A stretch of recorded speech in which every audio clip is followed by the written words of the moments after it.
Hi everyone, I'm Charlene from Botanista and our sister store Florio Gifts based in Port Noarlunga in South Australia.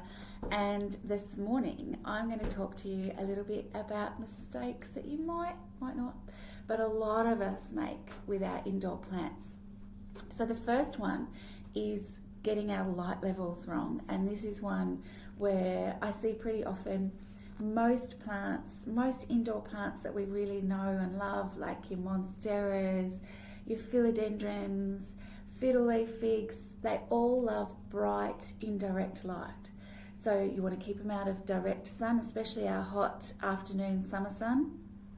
But you want to make sure that they're getting pretty much all round daylight, indirect light.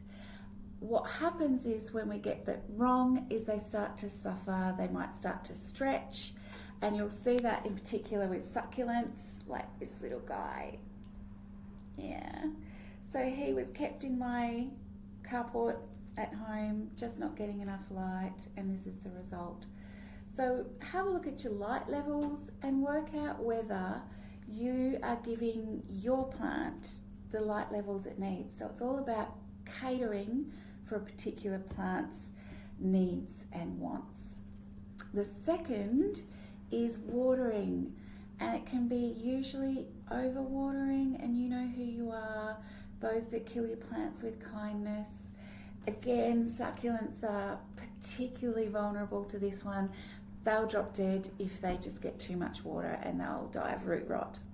And you'll notice that they've got rot because they'll start to go brown in the middle and they'll get gooey and sludgy, and that's a sure sign of rot. Other plants might show yellowing leaves as a result of overwatering.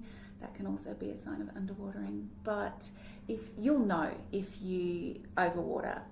A good general rule of thumb, and again, every plant's different, but this is a really good general rule of thumb. You want to let your plant almost dry out between waters. Stick your finger in, and if the first 2 inches of soil is dry, you're good to water. And give it a really good thorough watering so that you see the water drain out.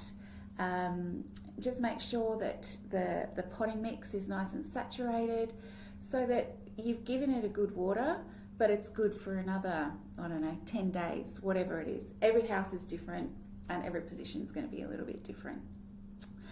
So overwatering, try not to do it because the plants are going to suffer. Number 3 is underwatering.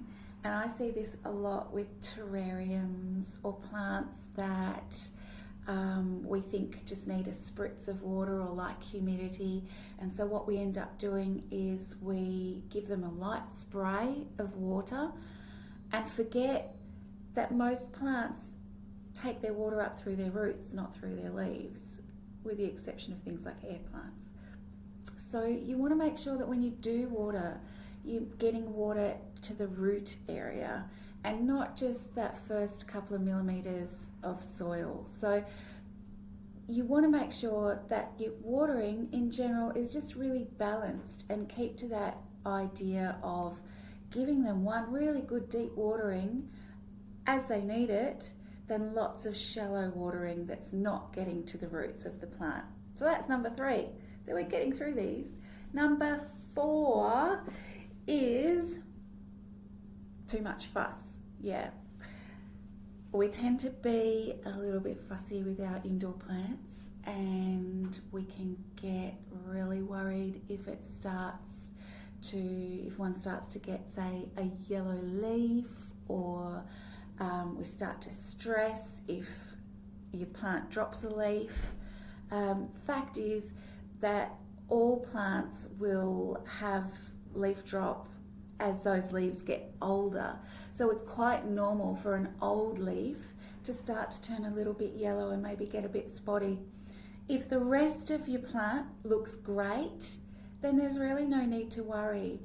And you don't want to be moving your plants around all the time. And this is particularly so for your fiddle leaf figs. If you can find a spot that it likes, keep them there. Don't move them around too much. They like to be in the one spot. Because you think about plants in nature, they don't pick up their roots and walk around and find a better place, do they? So the same thing goes. Once you've got your water right and your light levels right, give your plant some time in that spot to adjust and to kind of start feeling good and settle in. Don't move them around too much. So that's too much fuss. On the other hand though, you want to do things like dust them. So dusting will just take off that layer of dust, and it happens, I know because it happens in my place. But what it does is it stops your beautiful leaves from being able to photosynthesize properly. So by removing that layer of dust, you're giving your plants a really great sort of a clean slate where they can take in the sunlight that is available inside and really utilize it properly. They're not struggling to convert that that sunlight into energy and grow. So what are we up to? I think it was 4, I don't know, maybe 5. Anyway, the next thing is ask. When you go into your garden centre or you come and see me or any of the amazing plant shops that are around, the people that own them are pretty knowledgeable about their plants. So they'll be able to give you really good tips on what plants to choose for the right spot. So if you've got a shady spot, please listen to them when they say you don't want to put a succulent in that spot. But they might be able to say, hey, how about this beautiful peace lily? That might grow really well. Or this mother-in-law's tongue. So please do listen and ask lots of questions, because plant people are usually really, really happy to talk about plants for any reason, particularly if it means you getting the right plant for the right spot. So hope to see you. Send in a picture if you've got any worries, and bring it in store, send it to me through Instagram or Facebook or whatever it is that you're watching, and hope to see you soon. But enjoy your indoor gardening. Cheers.